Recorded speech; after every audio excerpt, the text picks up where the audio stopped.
Hello દર્શક મિત્રો, સ્વાગત છે તમારું આજના નવા વિડીયોમાં। તો આજે આપણે વિડીયોમાં વાત કરશું ગુજરાત ગૃહ વિભાગમાં એટલે કે પોલીસ વિભાગમાં એક નવી ભરતી આવી છે, તેમજ ગુજરાત શિક્ષણ વિભાગમાં પણ એક ભરતી ચાલુ છે જેનું નામ છે વિદ્યા સહાયક અને ધોરણ 1 થી ધોરણ 5 ની ભરતી છે, તેમજ ધોરણ 6 થી ધોરણ 8 ની ભરતી છે, જેના ફોર્મ ભરવાના તારીખ 12 થી શરૂ થવાના છે। તો આ ભરતીમાં કોણ ભાગ લઈ શકે, ફોર્મ ભરવા માટે શું ડોક્યુમેન્ટની જરૂર છે, શૈક્ષણિક લાયકાતની શું જરૂર છે અને ફોર્મ ભરવાની છેલ્લી તારીખ શું છે, તેમજ સરકાર તરફથી એક જાહેરાત કરવામાં આવી છે। દરેક નાગરિકને 1.5 લાખની મફત સહાય આપવાની છે।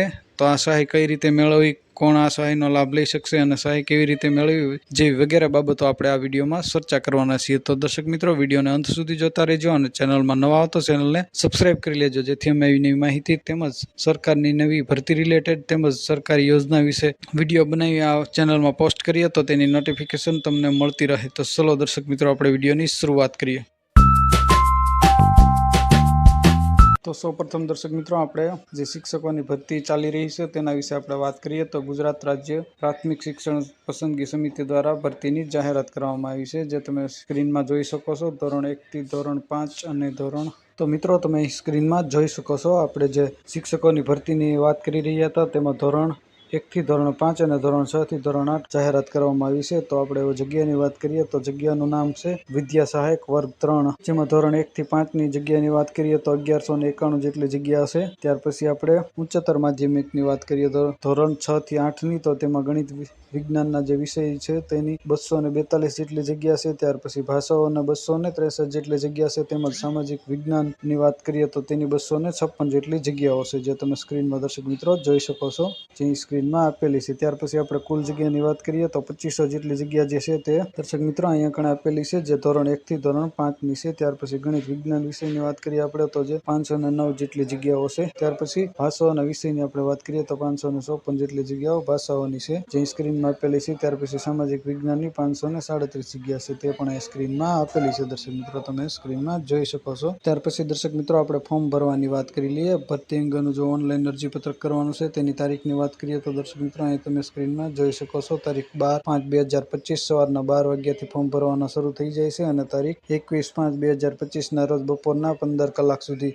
તમે ફોર્મ ભરી શકો છો। તો શિક્ષકોની ભરતી માટેની જે અગત્યની તારીખ છે તે મિત્રો નોંધ કરી લેજો, જે તમે સ્ક્રીનમાં જોઈ શકો છો। અને કચ્છ જિલ્લામાં વિદ્યા સહાયકની સ્પેશિયલ જે ભરતી છે તેના અંતર્ગત આ ભરતી કરવાની છે। તો જે પણ લોકો ટેટ 1 ટેટ 2 પાસ છે તે લોકો ચોક્કામાંથી ફોર્મ। ત્યાર પછી દર્શક મિત્રો, આપણે પોલીસ વિભાગમાં જે ભરતી આવી છે તેના વિશે આપણે વિડીયોમાં વાત કરશું। તો મિત્રો, તમે અહીં સ્ક્રીનમાં જોઈ શકો છો, જે નાયબ પોલીસ મહાનિરીક્ષકની કચેરી જે છે તેમાં ભરતી આવી છે ગાંધીનગર વિભાગ તરફથી, જેમાં ખાતાની આપણે વાત કરીએ તો પોલીસ ખાતાની વિવિધ કચેરી ખાતે કાયદા અધિકારીની નિમણૂકની જાહેરાત કરવામાં આવી છે, જે તમે સ્ક્રીનમાં અહીંયા જોઈ શકો છો દર્શક મિત્રો। ડીજીપી અને આઈજી ગુજરાત રાજ્ય ગાંધીનગર દ્વારા તેમજ એસીપી શ્રીની। ત્યાર પછી આપણે જગ્યાનું નામ છે જે તેની વાત કરીએ દર્શક મિત્રો, તો જગ્યાનું નામ છે, ત્યાર પછી આપણે જગ્યાના નામની વાત કરીએ દર્શક મિત્રો, તો કાયદા અધિકારી જે છે તે જગ્યાનું નામ છે। અને કુલ જગ્યાની આપણે વાત કરીએ દર્શક મિત્રો, તો કુલ જગ્યા જે છે તે 7 જગ્યા છે। અને ત્યાર પછી આપણે વયમર્યાદાની વાત કરીએ દર્શક મિત્રો, તો ટોટલ 50 વર્ષથી વધારે ઉંમર ન થાય તે લોકો આમાં ફોર્મ ભરી શકે છે। ત્યાર પછી આપણે દર્શક મિત્રો પગાર ધોરણની વાત કરીએ તો ફિક્સ જે પગાર છે તે 60,000 માસિક ફિક્સ પગાર આપવામાં આવશે। ત્યાર પછી શૈક્ષણિક લાયકાત અને અનુભવની વાત કરીએ દર્શક મિત્રો આપણે, તો મેં સ્ક્રીનમાં જોઈ શકો તો લાયકાત અને અનુભવ તો ભારતની માન્ય યુનિવર્સિટીના કાયદામાં સ્નાતક પદવી એટલે કે LLB કરેલું હોવું જોઈએ। ત્યાર પછી કાયદાની પ્રેક્ટિસ માટે માન્યતા પ્રાપ્ત હોવી જોઈએ, તે પણ તમે સ્ક્રીનમાં જોઈ શકો છો। ત્યાર પછી CCC+ લેવલનું કોમ્પ્યુટર કૌશલ્ય જ્ઞાન ધરાવતું હોવું જોઈએ, એટલે કે કોમ્પ્યુટર તમને આવડતું હોવું જોઈએ। ત્યાર પછી ઉમેદવારો બાર કાઉન્સિલ ઓફ ગુજરાત અથવા બાર કાઉન્સિલ ઓફ ઇન્ડિયામાં નોંધણી કરાવેલી હોવી જોઈએ અને વકીલાતની કામગીરીનો ઓછામાં ઓછો 10 વર્ષનો અનુભવ હોવો જોઈએ। તો આ એક શૈક્ષણિક લાયકાત હતી જે કાયદા અધિકારી છે તેની કુલ 7 જગ્યા છે અને 50 વર્ષ જે લોકોના છે તે આમાં ફોર્મ ભરી શકે છે અને ગુજરાતી અને અંગ્રેજી ભાષા બંનેના જાણકાર હોવા જોઈએ, જે તમે સ્ક્રીનમાં જોઈ શકો છો દર્શક મિત્રો। ત્યાર પછી અરજી પત્રકનો નમૂનાની જાહેરાત અંગે આપણે વાત કરીએ તો ત્યાર પછી દર્શક મિત્રો, આપણે ઓનલાઈન આવેદનની વાત કરીએ તો જાહેરાત પ્રસિદ્ધિની તારીખથી દિવસ 10 ની અંદર જે મળી રહે એ રીતે આપણે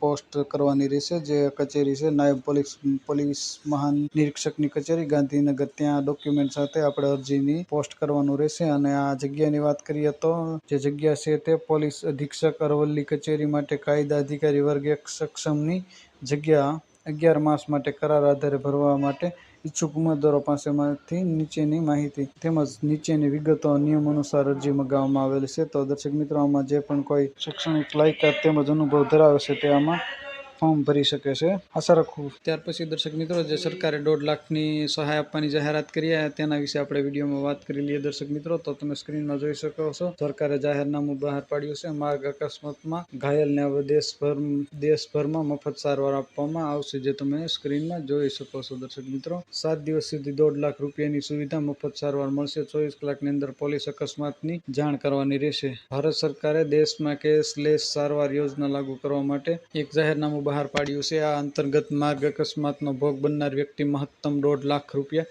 સુધીની મફત સારવાર કોઈ પણ હોસ્પિટલમાં મેળવી શકે છે. માર્ગ પરિવહન અને રાજ્ય માર્ગ મંત્રાલય દ્વારા જારી કરાયેલી ગેઝેટ સૂચના અનુસાર આ યોજના 5 મે 2025થી અમલમાં આવી છે. જો કોઈ વ્યક્તિ મોટર વાહન કારણે થતા માર્ગ અકસ્માતમાં ઈજાગ્રસ્ત થાય તો તેને આ યોજના હેઠળ દેશના કોઈ પણ ભાગમાં મફત સારવારની સુવિધા મળશે. અકસ્માતનો ભોગ બનનાર સરકારી કે નિર્દિષ્ટ હોસ્પિટલમાં સારવાર માટે કોઈ પણ પૈસા ચૂકવવા પડશે નહીં. આ યોજના હેઠળ પીડિતને અકસ્માતની તારીખથી આગામી 7 દિવસ સુધી મહત્તમ 1.5 લાખ રૂપિયા સુધીની મફત સારવાર આપવામાં આવશે. આ સુવિધા સરકાર દ્વારા નોમિનેટેડ કરવામાં આવેલી હોસ્પિટલમાં જ મળશે. જો કોઈ કારણોસર પીડિતને નોમિનેટેડ હોસ્પિટલ ન મળી શકે અને તેની સારવાર અન્ય કોઈ હોસ્પિટલમાં કરવામાં આવે તો તે પરિસ્થિતિમાં તે હોસ્પિટલમાં સ્થિરતા સુધીની સારવાર જ આ યોજના હેઠળ આવરી લેવામાં આવશે. આ સંદર્ભે અલગ માર્ગદર્શિકા જારી કરવામાં આવી છે. આ યોજનાના અમલીકરણની જવાબદારી રાષ્ટ્રીય આરોગ્ય સત્તામંડળને સોંપવામાં આવી છે. આ સંસ્થા યોજનાને અસરકારક રીતે અમલમાં મૂકવા માટે પોલીસ, હોસ્પિટલો અને રાજ્ય સ્તરની આરોગ્ય એજન્સીઓ સાથે સહયોગમાં કામ કરશે. તો દર્શક મિત્રો, આ એક તમારા માટે નવી માહિતી હતી. આશા રાખું આ વિડીયો તમને પસંદ આવ્યો છે. વિડીયો પસંદ આવ્યો તો વિડીયોને લાઇક કરી દેજો, તમારા મિત્રો સાથે શેર કરજો. તમારા કોઈ પ્રશ્ન હોય તો અમને કમેન્ટ કરીને ચોક્કસ જણાવજો. અમે તમારા પ્રશ્નનો રિપ્લાય આપીશું અને ફરી એક નવા ટોપિકમાં નવા વિડીયો સાથે મળશું. જય હિન્દ. ત્યાં સુધી જય હિન્દ. વંદે માતરમ.